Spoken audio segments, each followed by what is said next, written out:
জয় গৌর, জয় নিতাই।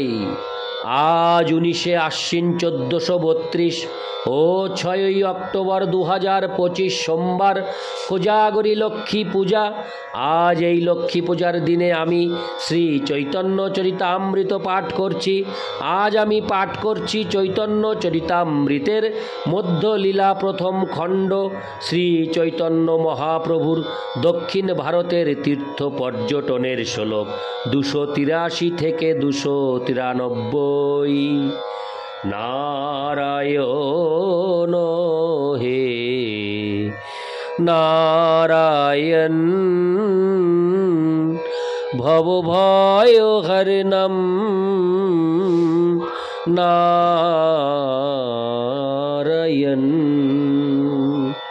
শ্লোক 283। প্রেমাবেশে কইল বহুত কীর্তন নর্তন, তাহা এক বিপ্রতারে কইল নিমন্ত্রণ। শ্লোকার্থ: শ্রী চৈতন্য মহাপ্রভু প্রেমাবেশে বহু নৃত্য কীর্তন করলেন এবং সেখানে এক বিপ্রতাকে তার গৃহে নিমন্ত্রণ করলেন। ইতি শ্লোক 283। শ্লোক 284 থেকে 285। বহুত আদরে প্রভুকে ভিক্ষা করাইল, ভিক্ষা করি তথা এক শুভবার্তা পাইল। মাধবপুরীর শিষ্য শ্রীরঙ্গপুরী নাম, সেই গ্রামে বিপ্রগৃহে করেন বিশ্রাম। শ্লোকার্থ: সেই ব্রাহ্মণ বহু যত্ন করে শ্রী চৈতন্য মহাপ্রভুকে ভিক্ষা করালেন। ভিক্ষা করে শ্রী চৈতন্য মহাপ্রভু সেখানে একটি অত্যন্ত শুভ সংবাদ পেলেন। শ্রীরঙ্গপুরী নামক মাধবেন্দ্রপুরীর এক শিষ্য সেই গ্রামে এক ব্রাহ্মণের গৃহে অবস্থান করছেন। ইতি শ্লোক 284 থেকে 285। শ্লোক 286।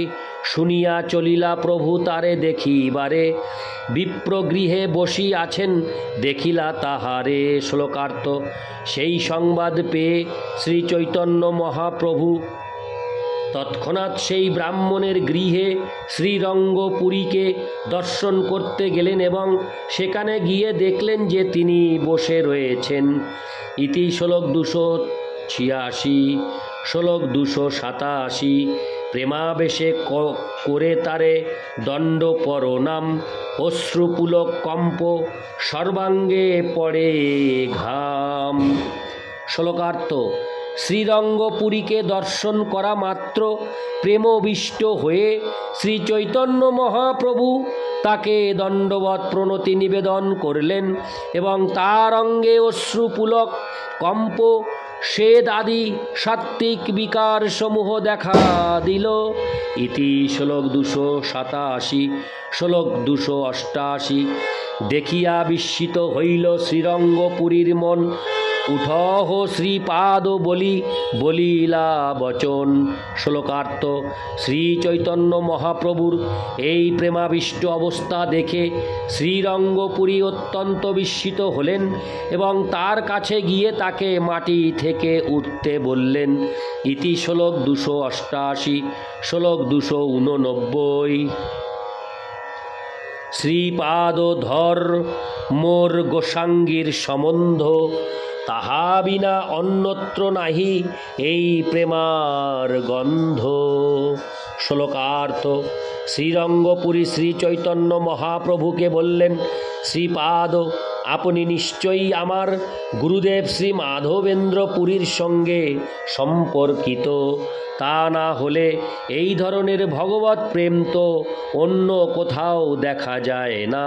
তাৎপর্য: শিল ভক্তি সিদ্ধান্ত সরস্বতী ঠাকুর মন্তব্য করেছেন, মাধব সম্প্রদায়ে মধ্বাচার্য থেকে শ্রীপাদ লক্ষ্মীপতি তীর্থ পর্যন্ত একলা শ্রীকৃষ্ণের পূজা প্রচলিত ছিল। শিল মাধবেন্দ্র পুরী থেকে জগতে ঐকান্তিক শ্রীরাধা দাস্য মূলে বিপ্রলম্ভময়ী কৃষ্ণ প্রেম অবতীর্ণ হয়েছেন। কেননা ভক্তিকল্প তরুর দেহ প্রথম অঙ্কুর আদি 9, 10 মাধবেন্দ্র পুরীর সঙ্গে সম্বন্ধযুক্ত না হলে এই প্রকার ভগবৎ প্রেম লাভ করা সম্ভব নয়। এখানে গোসাঙ্গী শব্দটি অত্যন্ত তাৎপর্যপূর্ণ। যে সদ্গুরু সম্পূর্ণভাবে ভগবানের শরণাগত হয়ে ভগবানের সেবায় যুক্ত এবং ভগবানের সেবা ব্যতীত যার আর কোনো কিছু করণীয় নেই, তিনি হচ্ছেন শ্রেষ্ঠ পরমহংস। পরমহংসের ইন্দ্রিয় সুখ ভোগের কোনো রকম চেষ্টা থাকে না।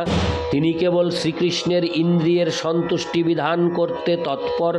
এইভাবে যিনি তার ইন্দ্রিয় সংযত করেছেন তাকে বলা হয় গোসাঙ্গী বা গোস্বামী। অর্থাৎ যিনি তার ইন্দ্রিয়গুলিকে সর্বতোভাবে দমন করেছেন। ভগবানের সেবায় যুক্ত না হলে ইন্দ্রিয়গুলিকে বশ করা যায় না। তাই যথার্থ সদ্গুরু যিনি তার ইন্দ্রিয়গুলিকে পূর্ণরূপে দমন করেছেন, তিনি দিনের মধ্যে 24 ঘণ্টাই ভগবানের সেবায় যুক্ত থাকেন। তাই তাকে গোসাঙ্গী বা গোস্বামী বলে সম্বোধন করা যায়। বংশানুক্রমে গোস্বামী উপাধি লাভ করা যায় না, তা কেবল সদ্গুরুর ক্ষেত্রেই ব্যবহার করা যায়। বৃন্দাবনে 6 জন গোস্বামী ছিলেন: রূপ গোস্বামী, সনাতন গোস্বামী, রঘুনাথ দাস গোস্বামী, রঘুনাথ ভট্ট গোস্বামী, গোপাল ভট্ট গোস্বামী এবং শ্রীজীব গোস্বামী।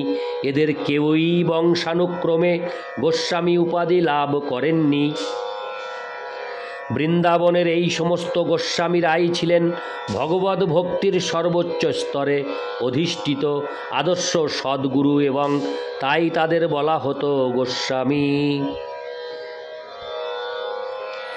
এরা সকলে বৃন্দাবনে মন্দির প্রতিষ্ঠা করেছিলেন এবং এদের মাধ্যমেই বৃন্দাবনের সমস্ত মন্দির প্রতিষ্ঠিত হয়েছিল।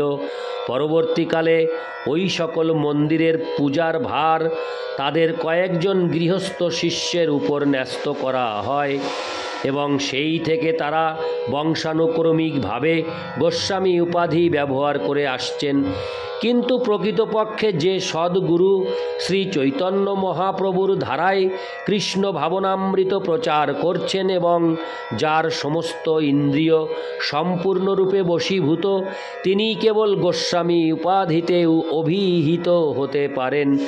দুর্ভাগ্যবশত জাতি গোস্বামীর পন্থা বা বংশানুক্রমিকভাবে গোস্বামী উপাধি গ্রহণের প্রথা আজও চলে আসছে। তাই বর্তমানে মানুষের অজ্ঞতার ফলে এই উপাধিটির ভ্রান্ত প্রয়োগ হচ্ছে। ইতি শ্লোক 289। শ্লোক 290। এত বলি প্রভুকে উঠাঙ্গা কইল আলিঙ্গন, গলাগলি করি দুহে করেন ক্রন্দন। শ্লোকার্থ: এই বলে শ্রীরঙ্গপুরী শ্রী চৈতন্য মহাপ্রভুকে মাটি থেকে উঠিয়ে আলিঙ্গন করলেন এবং গলাগলি করে দুজনেই ক্রন্দন করতে লাগলেন। ইতি শ্লোক 290। শ্লোক 291। ক্ষণেকে আবেশ ছাড়ি দুহার ধৈর্য হলো, ঈশ্বরপুরীর সম্বন্ধ গোসাঙ্গী জানাইল। শ্লোকার্থ: তার কিছুক্ষণ পরে প্রেমাবিষ্ট অবস্থা থেকে মুক্ত হয়ে তারা দুজন ধৈর্য ধারণ করলেন। তখন শ্রী চৈতন্য মহাপ্রভু শ্রীরঙ্গপুরীকে ঈশ্বরপুরীর সঙ্গে নিজ সম্পর্কের কথা বললেন। ইতি শ্লোক 291। শ্লোক 292। অদ্ভুত প্রেমের বন্যা দুহার উথলিল, দুহে মান্য করি দুহে আনন্দে বসিল। শ্লোকার্থ: তারা উভয়েই এক অদ্ভুত প্রেমের বন্যায় প্লাবিত হয়েছিলেন।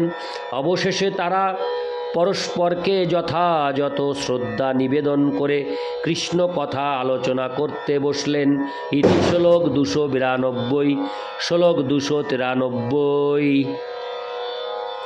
দুইজনে কৃষ্ণ কথা কহে রাত্রি দিনে, এই মতে গঙ্গাইল 5-7 দিনে। শ্লোকার্থ: এইভাবে তারা দিন রাত কৃষ্ণ কথা আলোচনা করে 5-7 দিন অতিবাহিত করলেন। ইতি শ্লোক 293। নারায়ণ হে নারায়ণ ভবভয় হরিণম নারায়ণ। জয় গৌর, জয় নিতাই।